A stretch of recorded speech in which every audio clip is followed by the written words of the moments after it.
We now invite Piu Piu to share her story.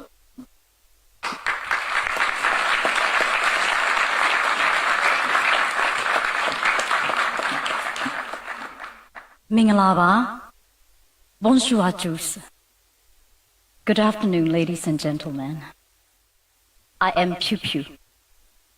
Before I introduce myself, I would like to thank the Secretary General, Madame Jumalapali, the team Clement, Veronique, Diane, my friend Vivienne, and everyone here for giving me a chance to give a testimony at the opening ceremony of Clement 2025. It's an honor to be a part of this, especially when it's about rights and freedom.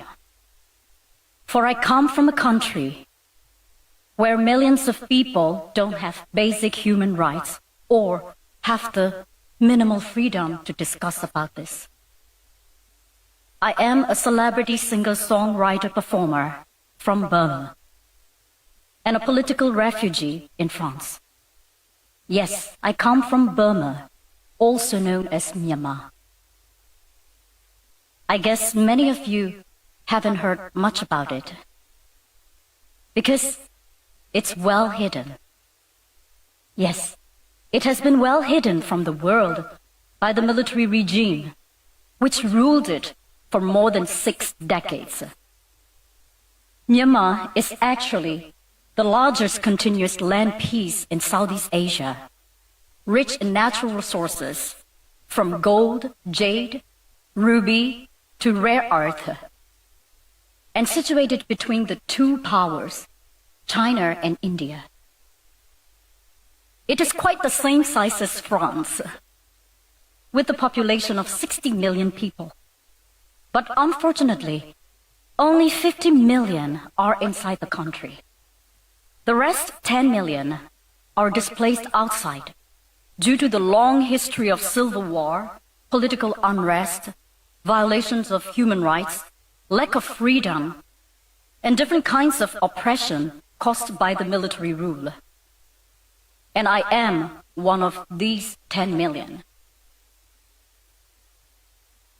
How did a Burmese celebrity artist end up as a refugee in France?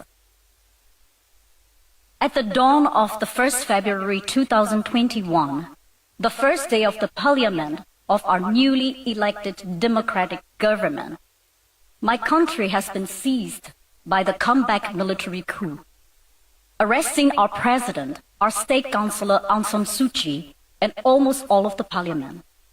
It was followed by a huge uprising all over the country. A few weeks later, the hunters started to gun down the peaceful protesters.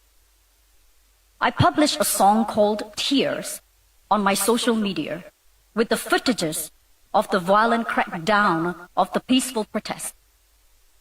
The song became viral, and the hunter put me on the warrant list with the accusation of defaming the state under the Penal Code 505A, in which the accused can be imprisoned for at least 3 years. You might be wondering if it's really possible to imprison an artist for publishing a song on a social media in 21st century, right? Yeah, it is possible in Myanmar. I had 2 choices. One is to apologize to the hunter, appease with them, make a deal, not to involve in the politics again, and shut my mouth, pretend that nothing has ever happened in Myanmar, continue my career as a megastar, and let them use my image for their normalization propaganda to the world that everything is fine in Myanmar. Otherwise, I would get arrested and go to the notorious prisons of Myanmar. Another choice is to leave my successful career, my comfortable life, my wealth, my family, my home, my fans, everything I built and cherished for 20 years, to become a fugitive and end up in a third country like a nobody. I chose the second option because I couldn't shake the bloody hands of the hunter who have killed and tortured thousands of my fans and my fellow citizens. My choice had huge risk and consequences, of course. Finally, I had no choice but to decide to leave my country and everything I cherish. In the darkness of the one rainy night, I mustered all my courage and crossed the river between Myanmar and Thailand on an old Michelin tire.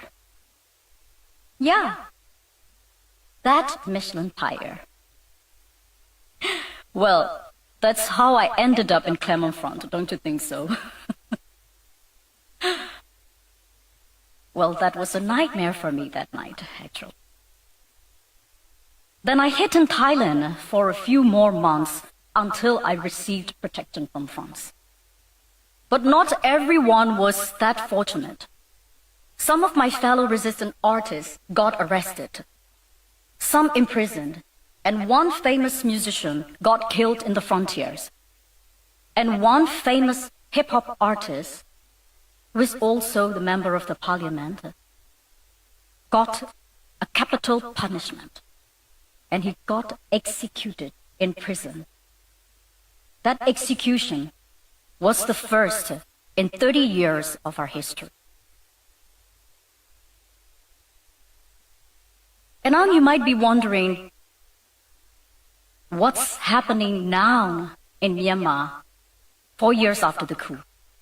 Well, the cruelty of the regime is becoming more severe each day, although the plight of my country and my people has unfortunately become less visible in the world's news lately. The military junta is killing its own people.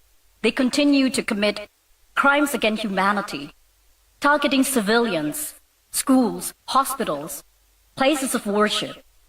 There are already 30,000 people arrested, nearly 10,000 people murdered, not only in prisons or in conflict areas, but also from daily airstrikes by hunters' fighter jets on civilians' residential areas and war camps, destroying hospitals along with their patients and leaving temporary schools with bloody classrooms.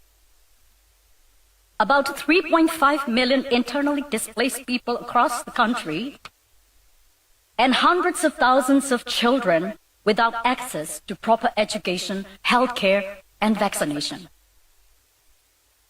Last year, the junta activated the conscription law and started to kidnap even the minors, just to use them as human shields in the battlefields. Majority of the people in Myanmar barely get 4.5 hours of electricity a day and hardly making a living under poverty pressure and scrutiny. Under the junta's 4 years' reign, Myanmar has become world's #1 in drug dealing. And host of cyber fraud scam centers in Southeast Asia, as you all could see in the news lately. And the junta is preparing an election at the end of this year, which is nothing but a political trap to legitimize the atrocity and the crimes against humanity they committed over the past 4 years. But people of Myanmar have decided to fight back and form People's Defense Army since September 2021. They had to resort to armed revolution, sadly, to regain freedom, justice, and democracy that they truly deserve. People from all walks of life, university students, teachers, lawyers, doctors, engineers, artists, bankers, farmers, etc., join in the resistant army. They have given up their dreams, their futures, their careers, their families. When I see the crowd here today, you remind me of hundreds of thousands of young people, as young as 17 and 18 like you, fighting in the jungles of Myanmar to get back their basic rights. People like us, who are scattered and displaced around the world, also participate in the revolution in different ways, like what I'm doing right now, speaking out about our country and helping the war victims with humanitarian aids.